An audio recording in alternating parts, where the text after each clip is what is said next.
Hey folks, it is your man out of Japan, Jay Contra here, and it's been a while. Still don't have a Switch 2, probably won't have one for even longer. So I just want to talk about some of the changes that have happened over the last few months in terms of importing Japanese retro games. So I'm going to try and front load all of the actual informative stuff up front, and then I'll start yelling about politics towards the end. So basically what's happened is since the increase in tariffs, well, at first it was an increase, then it was a decrease because Japan and the U.S. signed some kind of like trade treaty or something like 3 or 4 months ago over the summer. So basically, right now there is a 15% tariff on Japanese goods entering the United States. Now it's really complicated because it's only applied to certain goods, which may or may not be video games. It's also supposed to be like affecting the country of origin, which I don't even know. I don't even know where. I think this Wii game was probably made in China, but the Pokemon Stadium was probably made in Japan back in the 90s. So it's really weird. I'm going to assume that there's just going to be a blanket 15% charge on things. And now, normally, this actually wouldn't impact you, except for back in August, the current administration ended what was called the de minimis exception on imported goods. So basically, whenever you were buying something from an international online store or whatever, you would basically get to bring up to $800 worth of stuff into the country by mail. I believe this exception is still valid if you are going through the airport. So if you're like going to visit Japan and you bring back less than $800 worth of stuff, that's like the duty-free exception, which is slightly different. What I'm referring to is just the what used to be, I think it was $800 exception on mailing stuff into the United States. I mean, up until August, it was great. It meant that you could buy all of these games from, sellers in Japan via eBay, through Surugaya, through Mandarake. Didn't matter. As long as it was less than $800 in declared value, it was coming into the country and you weren't paying any taxes on it. That ended in, I guess it was August. And since then, that means that now there's this whole flurry of confusion. Some countries, I think, have even stopped like shipping things to the United States, which is pretty insane. I'm going to tell you the story of how it affected me, and maybe that'll shine some light on how it might affect you. So last week, I put in an order to Surugaya, which I've done many, many times in the past. I think since I've moved to Nashville, I've done it probably 3 or 4 times. And this order total, if you will allow me to consult my notes, was $47. I think the cost of goods was $47. And then there was like Surugaya charges like, I think it's $5 or $6 in terms of like an order processing fee through surugaya.com. So just focusing on the cost of goods, it was overall $47. It was $8 for Pokemon Battle Revolution, and then it was $39 for the original Pokemon Stadium.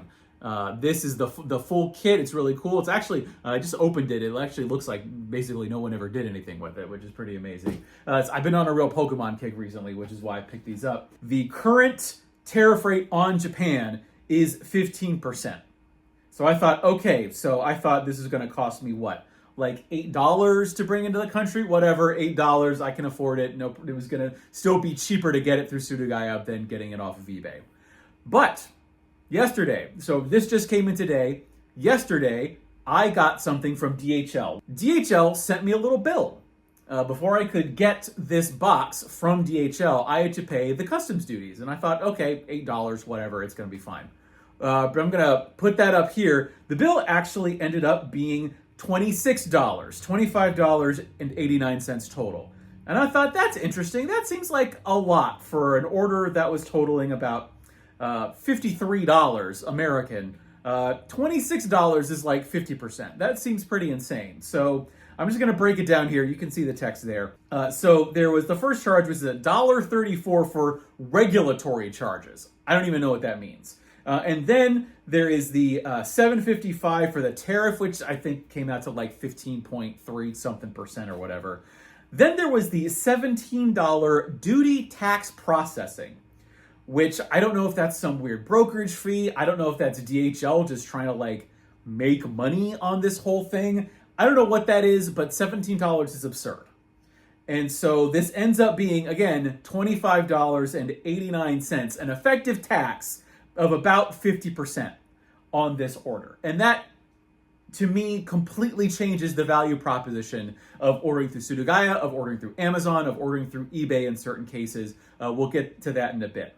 But what I can tell you now is this basically means that I don't really see myself buying things from Sudogaya unless things change. And it's potentially that next year the Supreme Court could knock these tariffs down because, you know, constitutionally, maybe only Congress can set tariffs and the president shouldn't be allowed to do that. Who knows what's actually going to happen? There might even be tariff refunds. But again, the tariff itself was only $7.55. So if there was going to be any kind of refund issued next year, I'm only getting $7.55 back against a total of $25.89. And yes, technically that's not the actual tax because $17 is going to DHL or whatever processing thing. I paid it through PayPal, so I don't know where this $17 again is coming from. But either way, this is absurd. It means that I mean, hey, I probably shouldn't be buying video games anyway, so this isn't the worst thing in the world to happen. I think Buyee is doing a similar thing, so you can't really get around it that way. And again, I've been talking with folks in my Discord. I know some folks who I think they ordered some manga through Sudogaya, and that wasn't tariffed, but the video games were, so I don't know what's going on with that. It seems to be applied very unevenly, and again, that could be some weird legal thing. So I did a little digging. Amazon Japan is a great potential source if you're looking for like newer Japanese games. I'm thinking about maybe, hey, I want to get the Dragon Quest III HD remake. So if I wanted to get that from Amazon Japan, which would probably be, you know, the quickest, the simplest way of getting it. Amazon Japan actually will go through the tariff process for you in the shipping. The folks in Japan shouldn't be paying the tariffs. What happens is when it's shipped over here, you are paying the tariffs because it's US Customs that's applying that tariff over here in the United States. However, because it's the year 2025, things have advanced a little bit, so certain companies will actually take care of that either over in Japan or through their logistics partners here in the United States, and they'll just charge you some kind of fee, they'll deal with it. That means that you are not having to deal with it yourself. But look at Dragon Quest III HD. So right now, or at least when I checked this for its price, it was going for 7,183 yen. Now, aside from the shipping, which is already going to be like $15, $18, however you want to convert it, there was going to be a 1,999 yen import charge, separate from the shipping. Now, interestingly enough, 15% of 7,183 yen is 1,077 yen. So there's 900 yen or so. So what's that, like $6, $7? $7, I'm assuming Amazon is taking, again, as some kind of either regulatory charge or duty tax processing. An interesting case is going to be eBay. Because while I don't know how eBay shipping works in Japan, I know in the US, because I've used it myself through my eBay store, there's an eBay global shipping program. Basically, what you do is if you're in the United States, you ship your item to, I think it's someplace in Illinois or Chicago, and they just do all of the exports, and then on the other side, import processing for the folks abroad that you're shipping stuff to. It's really simple. It means all you're doing is just paying for shipping within the United States. I've never had any problems with it. It's worked great. I have to wonder if they're doing something like that with Japan now, because if you go to an item that's located in Japan, you'll see a little box that says like something like, this is your final shipping fee. You're not going to have to worry about any duties or import charges. eBay will take care of it. I've looked on some Reddit threads. It seems like that is largely true. It's not just sellers making it up. I believe this is a program that has been implemented by eBay because America is the biggest import market for this kind of stuff. So totally makes sense. And again, because of this extra charges now, I wonder if eBay or its payment processor, I can't remember, it's like changed a while back, it's not PayPal anymore, might be taking a cut from all of this. To boil it down, basically your Japanese video games got a lot more expensive. That's just the facts of it. It's not just 15% more expensive.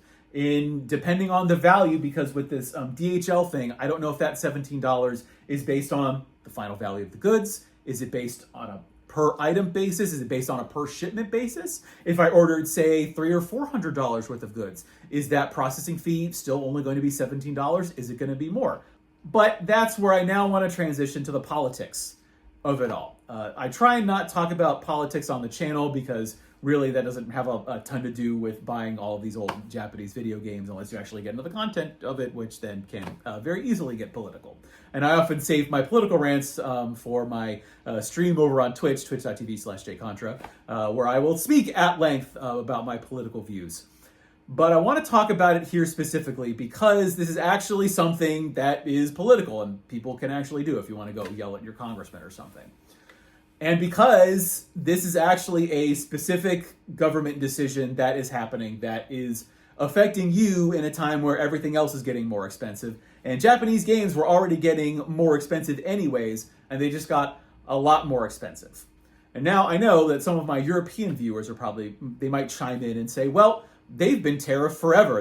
America is actually very unique. I think actually Japan has like a $2,000 de minimis or something. I can't remember what it is, at least when you're going through the airport it is. But a lot of countries, especially in, say, the European Union, they have like insane tariffs on stuff to where I think even if you're getting something that's worth more than like $35 imported to say like Italy or France or Germany or whatever, they have some pretty steep taxes on there. Because I think you basically end up having to pay like, a 15 or 20% VAT or value added tax on the goods that you're bringing in into Europe. And to that, I would say, well, the thing is at least your tariffs are doing stuff for you. At least you have like, universal health care and like a welfare state. Instead, what all of this money seems to be going to is half of it seems to be going to like DHL, I guess, or some kind of financial institution. And then that $8 is probably, I don't know, end up either going to get spent on a cruise missile. It's probably going to be used to bail out the crypto billionaires next year when finally it ends up going to zero. That's my political rant for this video. I've talked at length. I've gone even longer than I probably should have. Bottom line is, I personally will probably not be buying stuff through Buyee, Surugaya, whatever. I think when I checked up these games on eBay, I would have ended up just getting them cheaper on eBay from American sellers, which I guess is maybe ultimately the point of all of this, except, look, America's not going to be making anything like this anymore. So it's just part of the blowback of the current system, and that's just how it looks like it's going to be for the foreseeable future. I've been your man out of Japan, Jay Contra. Thanks for watching, and see you next time, and mahalo.